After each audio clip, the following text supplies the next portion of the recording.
தங்கள் மனம் கவரும் திரைக்கலைஞர்களின் வாழ்க்கை பயணத்தை தாங்கள் தொடர்ந்து காண உங்கள் நியூஸ் மிக்ஸ் டிவியை சப்ஸ்கிரைப் செய்து கொள்வதுடன் நிகழ்ச்சி பிடித்திருந்தால் லைக் என்ற பட்டன் மூலம் தங்கள் விருப்பத்தையும் மற்றவர்களும் அறிந்திட ஷேர் என்ற பட்டன் மூலம் பகிர வேண்டுகிறோம்.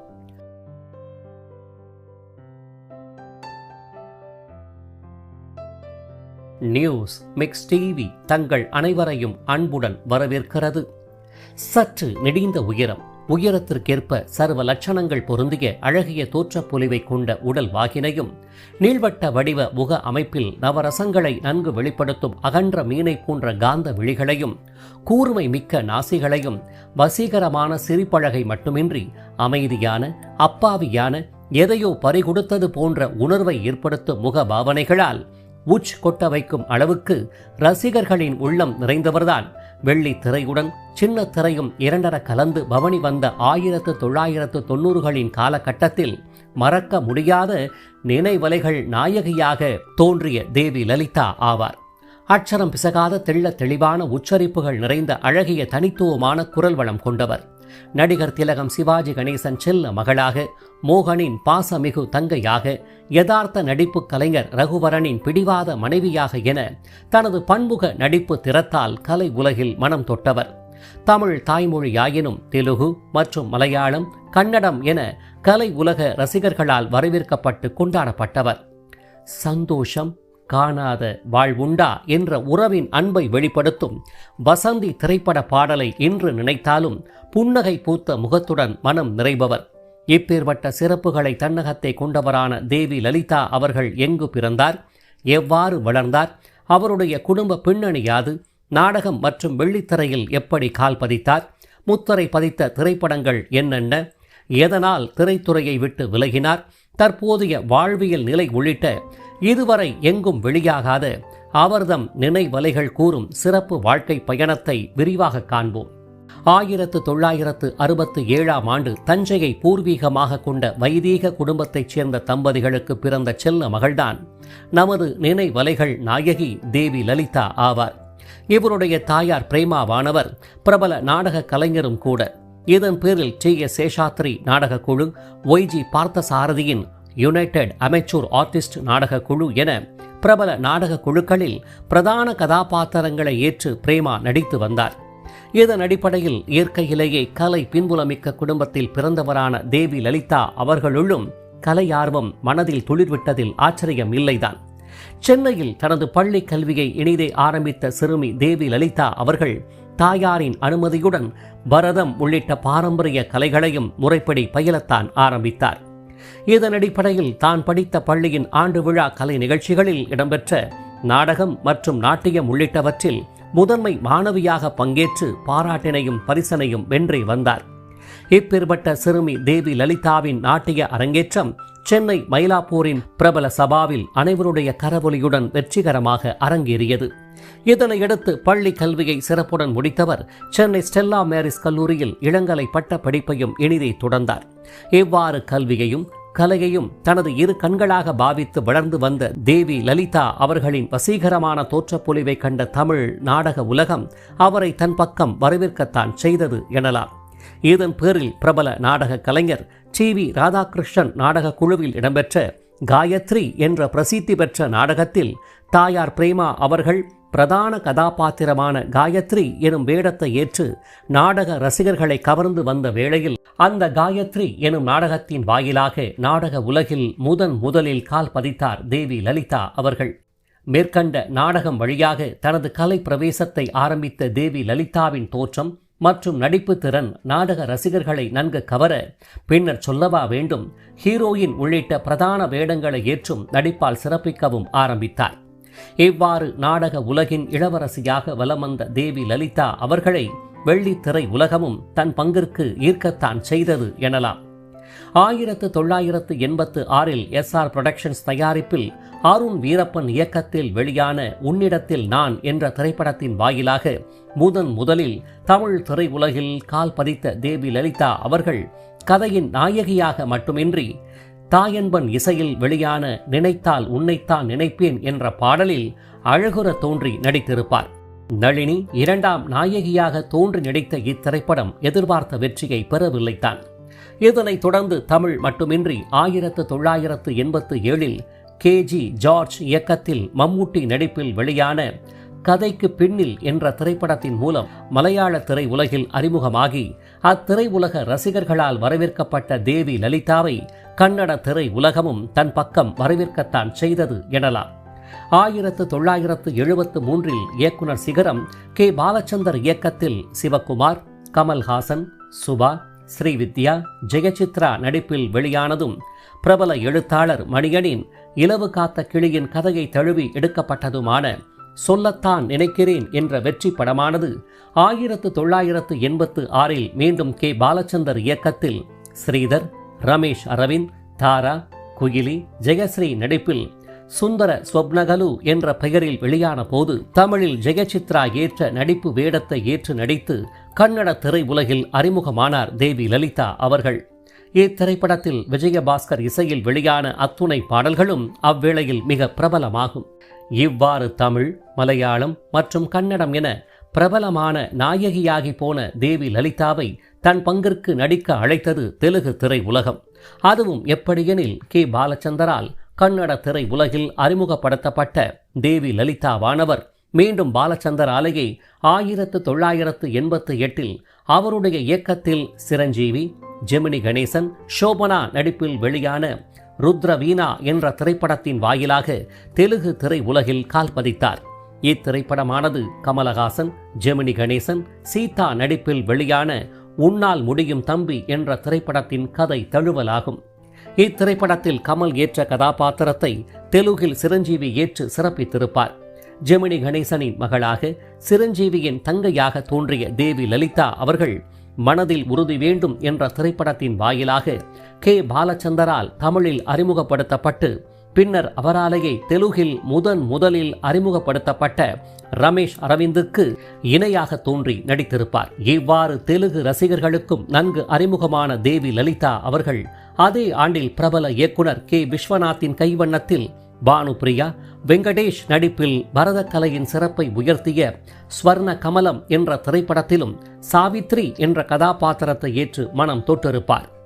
4 நந்தி விருதுகள், 2 ஃபிலிம்ஃபேர் விருதுகள், 3 சினிமா எக்ஸ்பிரஸ் விருதுகள் என எண்ணற்ற விருதுகளை வென்ற இத்திரைப்படத்தின் புகழால் தெலுங்கு திரை உலகின் ஜொலிக்கும் நட்சத்திரமாக மாறித்தான் போனார் தேவி லலிதா அவர்கள். இவ்வாறு பன்மொழிகளின் கலை நாயகியாக உயர்வு பெற்ற தேவி லலிதாவை தமிழ் திரை உலகமும் சும்மா விட்டுவிடுமா என்ன, தன் பக்கம் தக்க வைத்துக் கொண்டது எனலாம். 1986 சிவாஜி புரொடக்ஷன்ஸ் தயாரிப்பில் புதியதோர் உலகம் செய்வோம் என்ற கதையை தழுவி கே. விஜயன் கதை வசனம் இயக்கத்தில் நடிகர் திலகம் சிவாஜி கணேசன், லக்ஷ்மி நடிப்பில் வெளியான ஆனந்த கண்ணீர் என்ற திரைப்படத்தில் கல்யாண ராமன் ஐயர் எனும் சிவாஜி கணேசனின் மகள் மஞ்சு என்ற கதாபாத்திரத்தை ஏற்று நடிப்பால் மனம் தொட்டிருப்பார் தேவி லலிதா அவர்கள். சிறந்த குடும்ப சித்திரம் என ரசிகர்களால் பாராட்டப்பட்ட இத்திரைப்படத்தின் கதையின்படி மணமகன் வீட்டில் கேட்ட வரதட்சணை பேரில் மகள் மஞ்சுவின் திருமணத்தை நடத்த தந்தை முயல, மகன்கள் மூவரும் தந்தைக்கு ஒத்துழைக்காமல் தட்டி கழித்து ஒதுங்கிக் கொள்ள பாலிய நண்பரும் திருமண தரகருமான பாப்பையா எனும் விசு அவர்களுக்கு நீதிமன்றம் மூலம் கிடைத்த பணத்தை கல்யாண ராமனுக்கு உதவ, இதன் பேரில் உறவுகளின் லட்சணமும் மகளின் திருமணமும் முடிவுக்கு வரும். சங்கர் கணேஷ் இசையில் பாலி பாடல் வரிகளில் மலேசியா வாசுதேவன், பி. சுசீலா பின்னணியில் ஒலித்த அம்மா நீ வாழ்க 1000 காலம் மற்றும் நா. காமராசன் வரிகளில் வாணி ஜெயராம், மலேசியா வாசுதேவனுடன் இணைந்து பாடிய எங்கள் குடும்பம் உள்ளிட்ட பாடல்களில் அமைதி உருவமாகவும் நடனம் ஆடியும் மனம் கவர்ந்திருப்பார் தேவி லலிதா அவர்கள். இவ்வாறு அறிமுகமான முதல் திரைப்படமான உன்னிடத்தில் நான் என்ற திரைப்படத்தின் வாயிலாக ஹீரோயினாக தடம் பதித்த தேவி லலிதா அவர்கள் இதன் பின்னர் ஏனோ தெரியவில்லை, இதையடுத்து வந்த அனைத்து பன்மொழி திரைப்படங்களிலும் தங்கை கதாபாத்திரம், தோழி என துணை கதாபாத்திரங்களை ஏற்று நடித்தே வந்தார். இதன் அடிப்படையில் தங்கை கதாபாத்திர நாயகியர்களின் வரிசையில் தனக்கென்று ஓரிடம் பிடித்தவர் வெள்ளி திரையிலிருந்து சின்ன திரையிலும் முத்திரை பதிக்க ஆரம்பித்தார். சென்னை தொலைக்காட்சி நிலையத்தால் வாரந்தோறும் செவ்வாய்க்கிழமையன்று ஒளிபரப்பாகும் நாடகங்களில் தோன்ற ஆரம்பித்தவர் உமா பரணி, தேவிஸ்ரீ, ஜே. லலிதா, மற்றும் சுமதி ஸ்ரீ உள்ளிட்ட அவ்வேளைய பிரபல சின்னத்திரை மற்றும் வெள்ளித்திரை நாயகியரை போல் தொலைக்காட்சி தொடர் ரசிகர்களின் மனதில் பேரிடம் பிடிக்க ஆரம்பித்தார். தங்கை நாயகியாக வெள்ளித்திரையால் முத்திரை குத்தப்பட்ட தேவி லலிதா அவர்களுக்கு அக்கதாபாத்திரத்தை மேலும் மெருகேற்றிடும் வண்ணமாக சினிமா வாய்ப்பு ஒன்று தேடித்தான் வந்தது மட்டுமில்லாமல் கலை உலக புகழ் வானிலும் அவரை அமரத்தான் வைத்தது எனலாம்.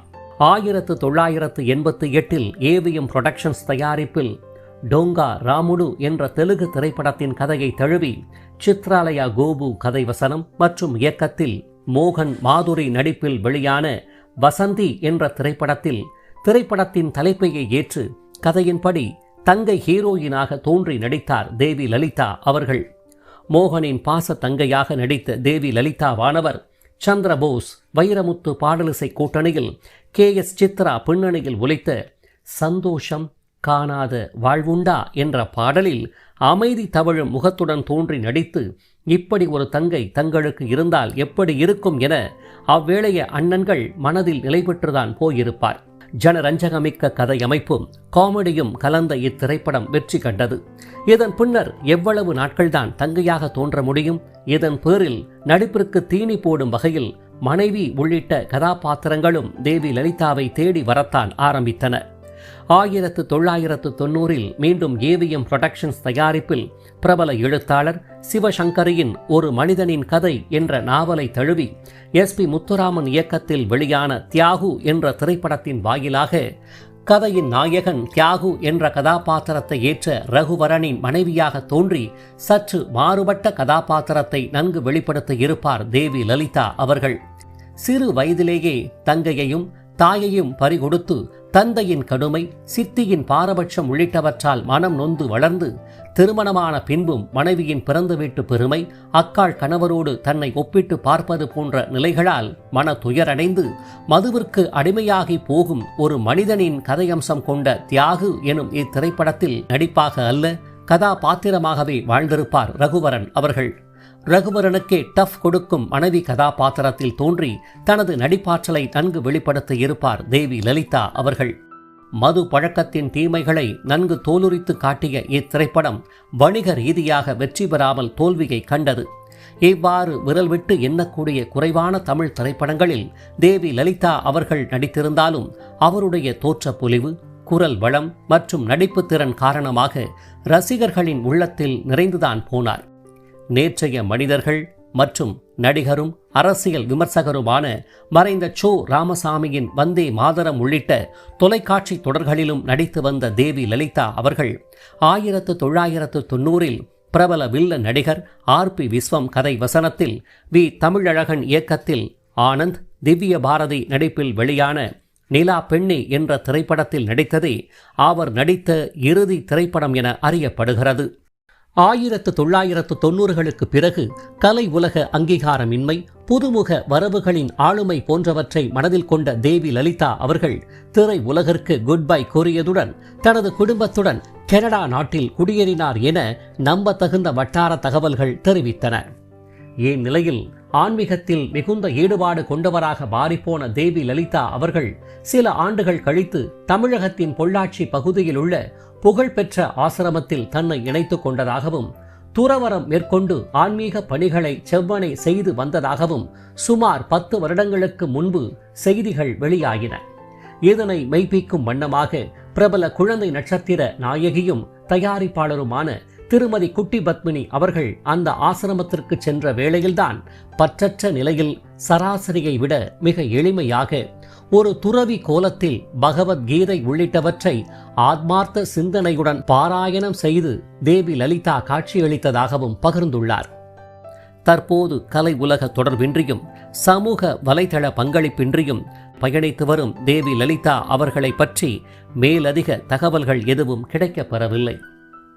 இவ்வாறு ஒரு நாடக கலைஞராக கால்பதித்து திரை உலகின் தங்கை கதாபாத்திர நாயகியாக மட்டுமில்லாமல் தமிழக ரசிகர்களின் தங்கையாகவே 1990களில் அவர்தம் மனங்களில் நிலைபெற்று போன தேவி லலிதா அவர்கள் அமைதியும் மகிழ்ச்சியும் நிறைந்த வாழ்வில் வளங்கள் பல நிறைந்த நலன்களோடு நீடூழி வாழ ரசிகர்களாகிய நாம் அனைவரும் ஒன்றிணைந்து வாழ்த்துவோம் என கூறி இவரை போன்ற வெள்ளித்திரை மற்றும் சின்னத்திரை 90களின் நினைவலைகள் நாயகியர்களான நாடக கலைஞரின் மகளும் பிரபல பாடலாசிரியர் மருதகாசியின் அன்பு மருமகளும் லேடிஸ் ஹாஸ்டல் சொல்லடி சிவசக்தி நாடக புகழ் பிரதான நாயகியும் நான் மகானல்ல தாவணி கனவுகள் திரைப்புகழ் தங்கை நாயகியும் பிரபல பின்னணி குரல் கலைஞருமான திருமதி உமாபரணி அவர்களின் வாழ்க்கை பயணத்தை மேலே தோன்றும் இணைப்பின் மூலமாகவும் என்னடி முடியம்மா ஓன் கண்ணுல மையி என்ற துள்ளிசை பாடலாகட்டும், சொக்கனுக்கு வாச்ச சுந்தரியே என்ற மனதை ஊடுருவிய பாடலாகட்டும்,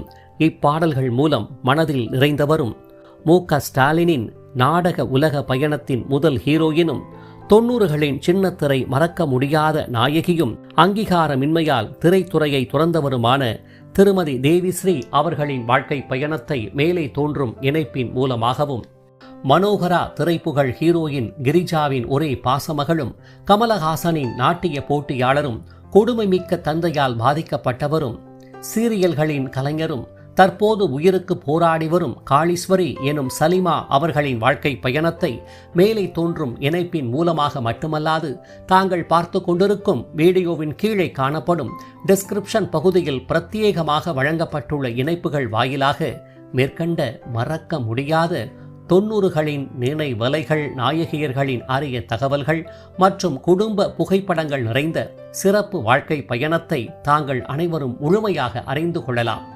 இவர்களைப் போன்ற மறக்க முடியாத நினைவலைகள் நாயகியர்களின் வாழ்க்கை பயணத்தை தாங்கள் தொடர்ந்து காண உங்கள் நியூஸ் மிக்ஸ் டிவியை சப்ஸ்கிரைப் செய்து கொள்வதுடன் பின்னர் வரும் பெல் பட்டனில் உள்ள ஆல் என்ற எழுத்தை தெரிவு செய்து கொண்டு தங்களின் விருப்பத்தை லைக் என்ற குறியீடு மூலமாகவும் கருத்துக்களை கமெண்ட் பாக்ஸ் வாயிலாகவும் பகிர வேண்டுகிறோம். காத்திருங்கள் மற்றும் ஒரு வாழ்க்கை பயணத்திற்கு. அதுவரை இணைந்திருங்கள் உங்கள் நியூஸ் மிக்ஸ் டிவியுடன். நன்றி.